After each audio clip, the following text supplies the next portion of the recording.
चलिए, एक तरफ चुनाव है महाराष्ट्र में और चुनाव को लेकर बयानबाजी तो जारी है, लेकिन इस बीच एक और मुद्दा इस चुनाव में उठाया जा रहा है और वो है सामान की चेकिंग का।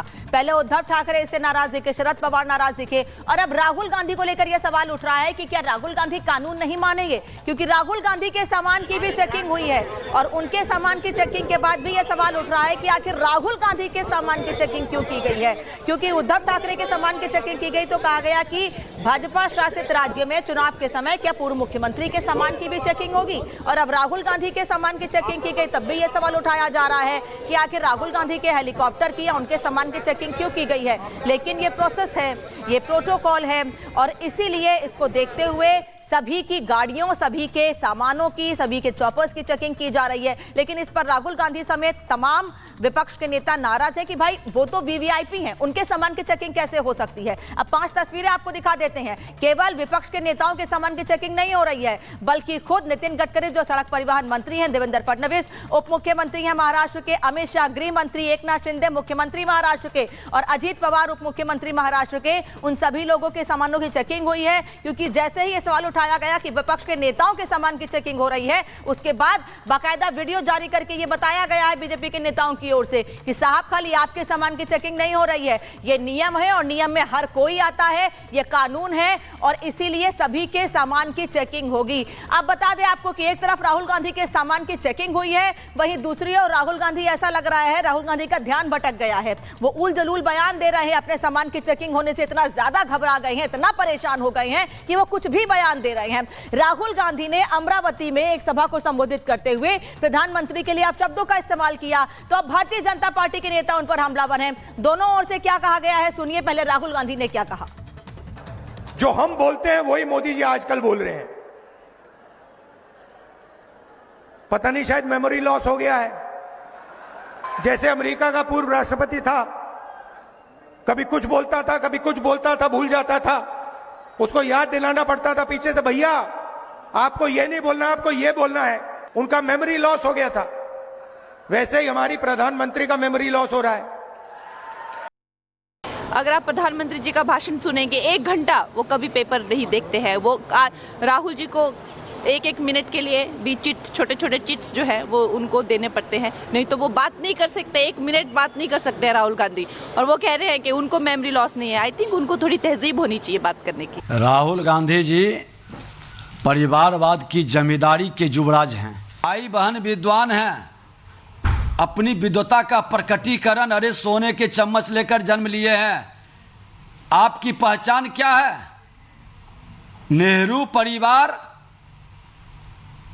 गांधी टाइटल लगा करके आपकी विद्वता थोड़े बढ़ गई है। ये पहली बार नहीं है कि राहुल गांधी जी ने इस तरह की उल जलूल बातें की हैं, बहकी बहकी बातें की हैं।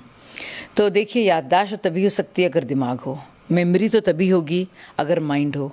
और राहुल गांधी जी कितने कोरे कागज़ की तरह हैं, सब जानते हैं। जैसे उनका कॉन्स्टिट्यूशन है वैसे उनका दिमाग भी है, और उस दिमाग की उपज ही है इस तरह की सोच, जिसमें वो तुलना प्रधानमंत्री जी की जो बाइडेन से कर रहे हैं।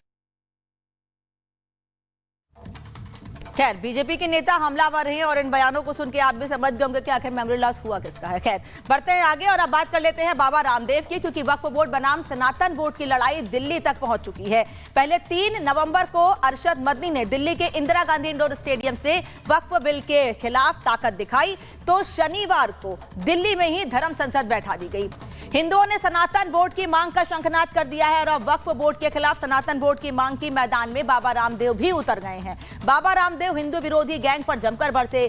योग गुरु बाबा रामदेव भी अब खुलकर सनातन बोर्ड की मांग के समर्थन में आ गए हैं। रिपब्लिक भारत से खास बातचीत करते हुए रामदेव ने क्या कुछ कहा, सुनिए।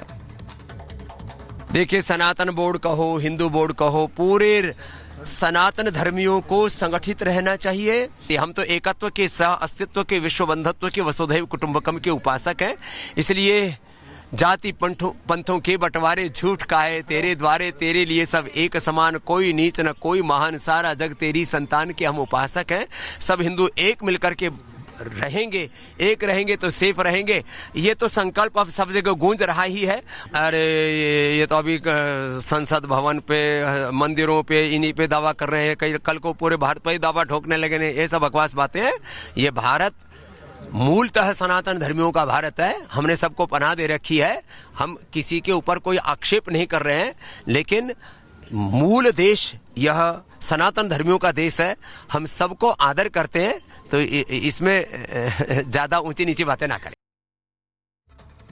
तो बाबा रामदेव ने सनातन बोर्ड के समर्थन की बात कही है, वो ये कह रहे हैं सनातन बोर्ड बनना चाहिए। बढ़ते हैं आगे और उस वक्त की बड़ी खबर आपको बता देते हैं। साबरमती रिपोर्ट फिल्म पर प्रधानमंत्री नरेंद्र मोदी ने ट्वीट किया है। साबरमती रिपोर्ट फिल्म पर पीएम मोदी ने पोस्ट किया है।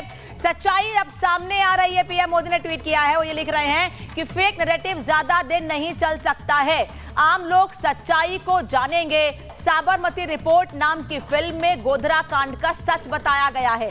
प्रधानमंत्री मोदी ने इस फिल्म को लेकर एक्स पर पोस्ट भी किया है। उन्होंने कहा है कि सच्चाई अब सामने आ रही है। पीएम मोदी ने कहा है कि अब सच्चाई सामने आ रही है, सच्चाई सबके सामने आ जाएगी। फेक नैरेटिव ज्यादा दिन तक नहीं चल सकता है। पीएम मोदी ने इस फिल्म के एक पोस्टर को ट्वीट करते हुए यह बात कही है कि फेक नैरेटिव ज्यादा दिन तक नहीं चल सकता है, अब लोग सच्चाई को जानेंगे। साबरमती रिपोर्ट फिल्म के इस पोस्टर को ट्वीट करते हुए सोशल मीडिया प्लेटफॉर्म एक्स पर लिखते हुए उन्होंने ये साफ कहा है कि अब सच्चाई लोगों के सामने आएगी, फेक नैरेटिव ज्यादा दिन तक नहीं चल सकता है। चलिए बढ़ते आगे, बात एक बार फिर महाराष्ट्र चुनाव की करेंगे, क्योंकि महाराष्ट्र चुनाव प्रचार में तेलंगाना से बीजेपी नेता माधवी लता ने एंट्री मार दी है और सियासी लड़ाई को दिलचस्प बना दिया है। बीते रोज बीजेपी नेता माधवी लता ने चुनाव प्रचार के दौरान महाविकास आघाड़ी के नेताओं पर जबरदस्त हमला बोला है। माधवी के निशाने पर कौन कौन से नेता रहे, देखिए महाराष्ट्र चुनाव पर हमारी यह खास रिपोर्ट।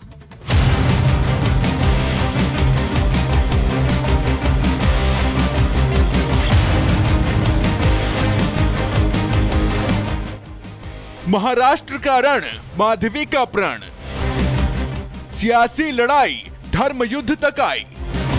माधवी की दहाड़, महाराष्ट्र में होगा बेड़ा पार।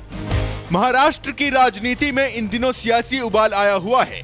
बीजेपी के फायर ब्रांड नेताओं ने यहां ऐसा माहौल तैयार किया है कि विपक्ष ने ध्रुवीकरण के जिस पिच पर बैटिंग की प्लानिंग की थी, उनकी पूरी प्लानिंग की धज्जियां उड़ती जा रही हैं।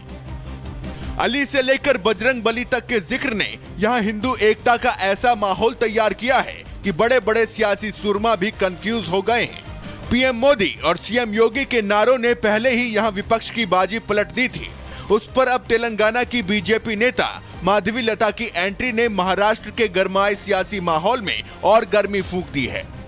ये औरंगजेब का जो जमाना ये लोग लेके आना चाहते हैं, क्योंकि बाल साहेब जो सिर्फ हिंदू धर्म के लिए जिए हैं, लेकिन उनके सुपूत तो आज कांग्रेस से ही मिले और औरंगजेब के बड़े तारीफ कर रहे हैं। सारा महाराष्ट्र को भी हम ये बताएंगे। उद्धव ठाकरे ने बाला साहेब साहब का उसूलों को काट दिया। माधवी से पहले सीएम योगी ने भी महाराष्ट्र में औरंगजेब का जिक्र किया था, लेकिन सीएम योगी ने विपक्ष पर इशारों इशारों में हमला किया था। लेकिन बीजेपी नेता माधवी लता ने तो सीधा नाम लेकर विपक्ष पर अटैक किया। उन्होंने जहां एकनाथ शिंदे को बाला साहब ठाकरे का असली वंशज बताते हुए उद्धव पर हमला बोला, तो वहीं दूसरी तरफ उन्होंने बीजेपी का चुनावी एजेंडा भी सेट कर दिया। वही हिंदू हो जो मुगल और अंग्रेज के साथ मिल गए हो और भारत को खत्म करने पे तुले हो। भाइयों, हमको केवल जिताना ही जिताना पड़ेगा, क्योंकि जो राम को लाए हैं हम उनको लाना पड़ेगा। जो सबका साथ सबका विकास से अपने प्रधानमंत्री बड़े दिल से सबको साथ लेकर जाना चाहते हैं, क्योंकि वो पिता के स्थान पे है देश को और सबको। वो अगर आप लाडली बहना ले लीजिए, ये ना बटेंगे ये ना कटेंगे, लेकिन इनको एक बात याद रखना पड़ेगा, अब नहीं तो कब नहीं।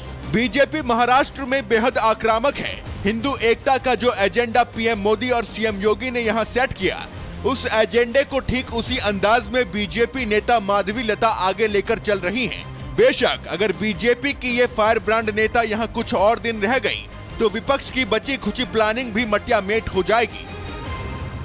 वो भी औरंगजेब, ये भी औरंगजेब। महाराष्ट्र, तुमको राम को लाने वाले राम को चुनना है या औरंगजेब को चुनना है, तू तय कर ले। जब बजरंग बली रहे होंगे त्रेता युग में, तब तो इस्लाम नाम की कोई वस्तु इस धरती पे नहीं थी। और आज अगर बजरंग बली की हनुमान चालीसा का पाठ हम कर रहे हैं, उसको प्रतिबंधित किया जाता है।